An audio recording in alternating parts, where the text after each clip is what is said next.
આપણે છે ને સવારમાં ભેહું બધી લઈ આવ્યા છે ચારવા માટે. આ બધી તડકો ખાય છે, ખડ તો ખાતી નથી. કોમેન્ટ ન કરતા, ખડ છે આ નદીના ભાગમાં ને ખાડ બહુ છે.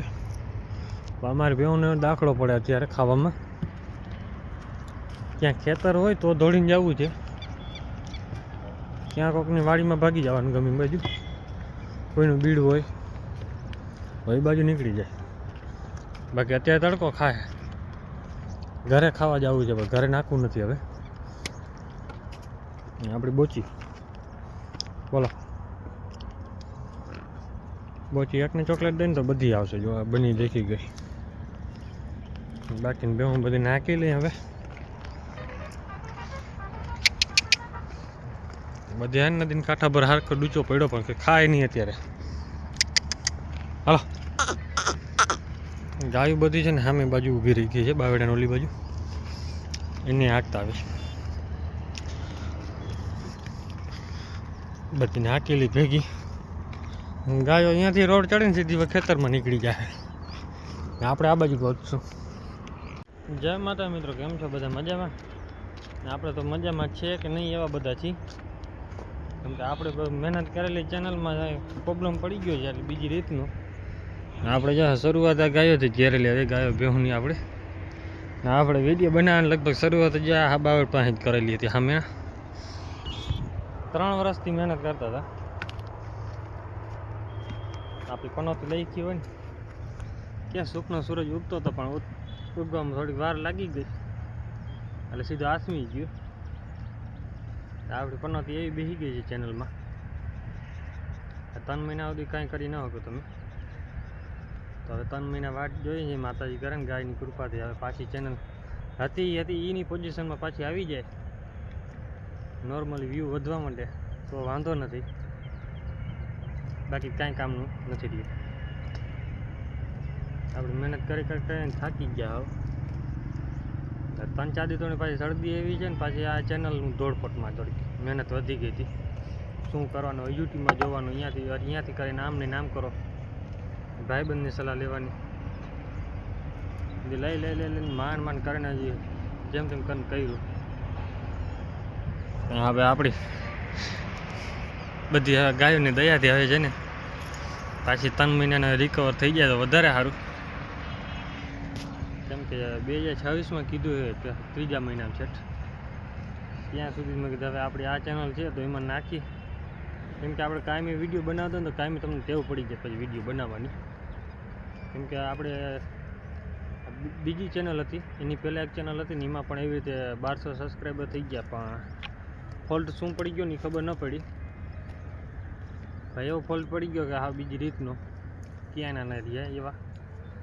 કેમ કે માંડ મહેનત કરીને 1200 સબસ્ક્રાઈબર આપણે કમ્પ્લીટ કરી લીધા હતા. એમાં વોચ ટાઈમે અડધો ભરાઈ ગયો હતો તો પછી વિડીયોમાં વ્યૂ નહોતા આવતા એટલે એ ચેનલ કરી નાખી હાવ બંધ. આપણે પછી 1200 સબસ્ક્રાઈબર કરવા અઘરા છે તો આપણે એમાં સબસ્ક્રાઈબ થયા નહીં એટલા બધા. તો પછી આપણે કર્યું કે હવે નવેસરથી નવી ચેનલ બનાવીને આપણે ખુદના જ વિડીયો વધારે નાખીએ. તો આપણે ખુદના વિડીયો વધારે નાખતા હતા પછી કેમ કે લાલચ વધી જાય વધારે. આપણે બીજા ગાયું ભેહુંના બીજા શોર્ટ વિડીયો નાખતા હતા વધારે. જોકે શોર્ટ વિડીયો તો હું ડેલી નાખતો જ હતો પહેલાંથી જ, જોકે હજી પણ છે ચેનલ ઉપર. અને બીજા ગાયું ભેહુંના વિડીયો નાખતા હોય ને એમાંથી કોઈક ભાઈને સારું ન લાગ્યું કેમ કે વ્યૂ વધ્યા. મારે ખાલી લગભગ 3 મહિનાની અંદર 10,000 માથે સબસ્ક્રાઈબર મેં કમ્પ્લીટ કર્યા છે. ખાલી નવરાત્રિમાં મારા 6,000 ખાલી સબસ્ક્રાઈબર હતા. અને નવરાત્રિથી અત્યારે 93 લખી લઈએ તો આપણે 2 મહિના માંડ થયા છે, 2-2.5 મહિના. તો કરી લ્યો 19,000 સબસ્ક્રાઈબર આપણે કમ્પ્લીટ કરી લીધા હતા એટલા જ ટાઈમમાં. એટલે 12 થી 13,000 આપણે સબસ્ક્રાઈબર ખાલી 2 મહિનાની અંદર કમ્પ્લીટ કર્યા હતા. પણ કઠણાઈ બેઠી હોય ને આપણી એટલે પછી કોઈક તો હરી કરે જ. કેમ કે તમારો થોડો ધંધો હાલે એટલે બીજા પાડવાવાળા તો ઘણા હોય જ. એ રીતે ગમે કાંઈ કર્યું ભાઈ, કોઈને કર્યું ખબર ન પડી. જેને કર્યું એને માતાજી હવે સુખી રાખે, આપણે તો દુઃખી કરી નાખ્યા હરખેથી. 3 મહિના પછીનું કીધું છે. 3 મહિના પછી જો રિકવર થઈ ગઈ તો વાંધો નહીં ને. કે આપણે મહેનત કરેલા હતા ને જે ડોલર ભરવાના હતા ને જે અઘરા અઘરામાં અઘરી આઈટમ હોય ને તો આપણે વોચ ટાઈમનું ન હોય. વોચ ટાઈમ તમારે એક વિડીયો હાલી ગયો ભરાઈ જાય. પછી જ જે છે ને ડોલર ભરવાના એ બહુ અઘરા લાગે, કેમ કે આપણે મહેનત કરી કરીને ત્યાં પહોંચ્યા હતા. $100 કરવા એટલે આમ મારે 2 વર્ષ માથે 2.5 વર્ષ જેટલો સમય લાગ્યો હતો ખાલી $100 ભરવામાં. કેમ કે મારા વોચ ટાઈમ તો એક જ વિડીયોમાં પૂરું થઈ ગયું હતું. પણ સબસ્ક્રાઈબર મારા થયા નહોતા અત્યારે, એટલે એ મહેનત કરીને આપણે 1000 સબસ્ક્રાઈબર મોનિટાઈઝ થયું. મોનિટાઈઝ થાય તે પછી આપણે આપણી મહેનતથી કર્યું હતું. કોઈ આપણા ભાઈબંધ છે એની સલાહ એકની લેતા, બાકી બીજા કોઈની સલાહ નથી લીધી. એમને એમ નાખતા હતા ને હાલી જતો તો એમને ઉપડી જતા. એવું નહોતું કે નહોતા ઉપડતા, વિડીયો ઉપડી જતા. પછી એની રીતે એમને આપણે નાખતા હતા. આપણી માખી હોય ને સરખે બેહાડી દીધી. જોકે હવે એમાં મહેનત કરીને $100 ભરી લીધા હતા. એમાં વાંધો એ પડે, આપણે કાગળિયા થોડાક ભૂલ હતી તો એ સુધારો કરવામાં વાર લાગી ગઈ.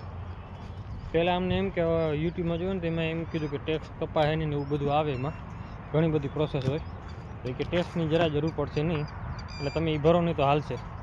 તમે મૂકી દીધું. પછી મારે કાગળિયામાં સુધારો કરવાનો તો ટાઈમ જડ્યો નહીં. પછી ભાગદોડ હતી માલની વધારે. આપણે આવડે મેં કીધું આવી ગયા છે છતાં આવી ગયા તો આપણે હાથમાં ના આવ્યા, ત્યાં જ હાથમી ગયું. કેમ કે કાગળિયામાં આપણે સુધારો હજી હમણાં કરી લીધો છે. સુધારો કરી લઈને પછી હવે ફરીથી ચાલુ થાય તે પછી આપણે એમાં નાખીશું ડિટેલ બધી. તે પછી બધું થાય આગળ. આપણી જે માતાજી બધી ભેગી છે. હવે આનો સપોર્ટ જોઈએ છે. હવે તું માતાજી નથી, આ વાછડો છે. આપણે આ માતાજી છે, બીજી આ બાજુ છે પાછળ. બધી માતાજી છે, એક જ ખાલી છે શંકર ભગવાનનું વાહન છે ભાઈ. એ પણ ભગવાનમાં જ આવે. બધા છે આપણા ભેગા. હવે આના સપોર્ટથી આપણે જેમ બનીને ધીરે ધીરે આગળ વધશું. આ ચેનલમાં પણ તમે થોડો સપોર્ટ કર્યા રાખજો ને વિડીયોને શેર કરતા રહેજો. તો અત્યારે છે ને આપણી બધી ભેહું ચરે છે આરામથી. તો બધીને ભેહું પાછી વારી નાખી અહીંયા. આ બાજુ ભંગારવાળો છે, આ ખૂણામાં જ ગાડી ચારી છે. બધા મૂકવા ભેગી શું છે ખબર, બધી ભાગદોડ કરે ને ચરે નહીં પછી હરખી. અહીંયાથી મારીને ચરાવીને ધરાથી તો વધારે ખાય. ખારમાં ખાધા રાખશે. નકર ભાગી એક આમ ભાગશે ને બે આમ ભાગે. બધી ગાયોને બધીને ઝાંકીને રાખી છે. તો કે ગોરી આપણી લગભગ નીકળી ગઈ છે. ગોરી અને કૃષ્ણ અહીંયા છે જ. ગોરી એક આપણે નીકળી જાય, કેમ કે ગોરીને અહીંયા ચરવું એ ગમતું નથી ને એકલીને ચરવું હોય તો શું કરે ખબર, કે ઓલી બાજુ નીકળી ગયા છે ને કાં પછી આ બાજુ નીકળી ગઈ. જો આવે સામેથી અહીં માથે નીકળીને આવે. કેમ કે સામે ઓલા મજૂર છે ને અહીંયા ભાગી જાય. કેમ કે રોટલા પડ્યા હોય ને ખાવા, એને રોટલાની ટેવ એવી પડી ગઈ છે. ગમી જાય રોટલા પડ્યા એટલે ખાઈ લે સીધા ઉપાડી. તો આપણા પાડાનો ને મગજ વયો ગયો છે અત્યારે. જો અમે ડ્રમ પડ્યો છે, ભાઈ ડ્રમ ને ઉપાડે મસ્તી ઉપાડી. જો માજો અરે પણ ભાંગી નાખવાનું લાગે કે તાર બાપ આવે તો નહીં ભાંગે ભાઈ. કેમ કે ઉપર થર્મોકોલ છે, અંદર લોખંડ છે, એ ભાગી ગયો. હવે આ બાજુ આવ્યો હાલ, કેમ કે ભાંગે નહીં. આ લોખંડ છે ને અંદર ડ્રમ બનાવેલો છે,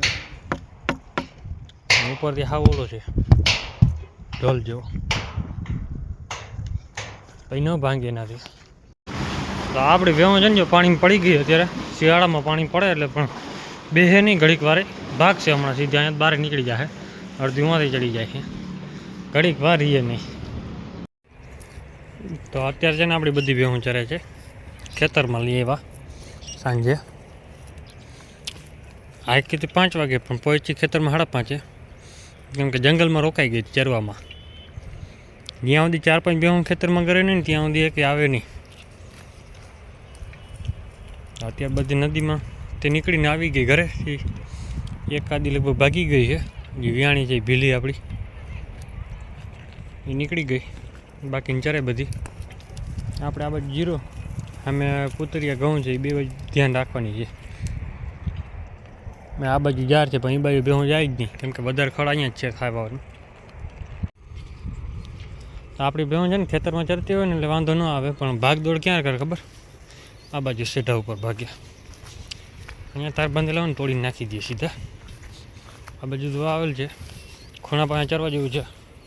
જો કાલે દીધો ને તાર તોડી નાખ્યો, કેમ કે એ ભૂંડલાની બી કે રાખ્યું એ તાર અહીંયા ભૂંડલા બહુ આવે, કેમ કે સામે શેરડીનો વાર છે, એમાં ભૂંડલા કરી જાય એટલે પૂરું પછી.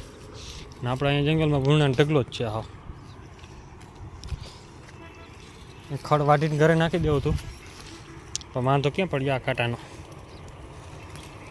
સુકાઈ ગયો એટલે હવા એમ સમજો ને. કપડામાં માણસને કપડાં ચડી જાય ને તો કપડામાં ચોંટી જાય ને માલને ચોંટી જાય. જો કે આ નાના પાટડાને વધારે ચોંટે, પછી ખરે નહીં વાળ આખો ખરે ને તે પછી આખો ભેગું ખેરતું જાય, ધીરે ધીરે ગાહ નીકળે એટલે ભેહુંના પૂંછડામાં દે ને ઢગલો થઈ પડે. અત્યારે જો ભેહું ના ભાગ્યો, બધી અહીંયા આવી ગઈ છે ને 4-5 છે ને આપણી ઓલી બાજુ છે એને બધી નાખવા જ આવી જોઈએ. આને તમે શું કહેજો કોમેન્ટ કરજો. ગાડેડીને અમે તો ગુજરાતીમાં મને ગાડેડી કહી, બાકી અલગ કહેતા હોય. બાકી રખડે જો આરામથી. અમે બકરા ચરે છે કપાસવાળા. કપાસવાળા આપણે દીધું નહોતું ભાઈ, જરૂર પડે તો આપણા પાસે આવે અને ચારવાનું થાય ને તો બીજાને દઈએ, આપણે ન દઈએ. એવા માણસ છે આપણી પાસે અહીંયા આજુબાજુવાળા. તો બધા ચરે રાખે આરામથી, આપણે ઓલીને વારી લઈ. તો અત્યારે છે ને આપણે આ પાડી રહી ગઈ હતી પાછળ, હજી એક આ પાણી પીવે રહી ગયો. 5-6 ભેહું પાછળ રહી ગઈ હતી, 2-3 જડી ગયા. હવે જવા દી ઘરે બધી બંધાઈ ગઈ ને ખબર પડી જ જાય, કેમ કે 1-2 માલ ઓછો પડે ને એટલે મેન મથાને જ ચેક કરવાનું હોય. આ બધી નાની ટોર બધી આમાં રહી જાય ચરવામાં, એટલે જડે નહીં ઘડીકમાં. વિડીયો કેવો લાગ્યો છે કોમેન્ટ કરી નાખજો. જય માતાજી, જય શ્રી રામ બધાને.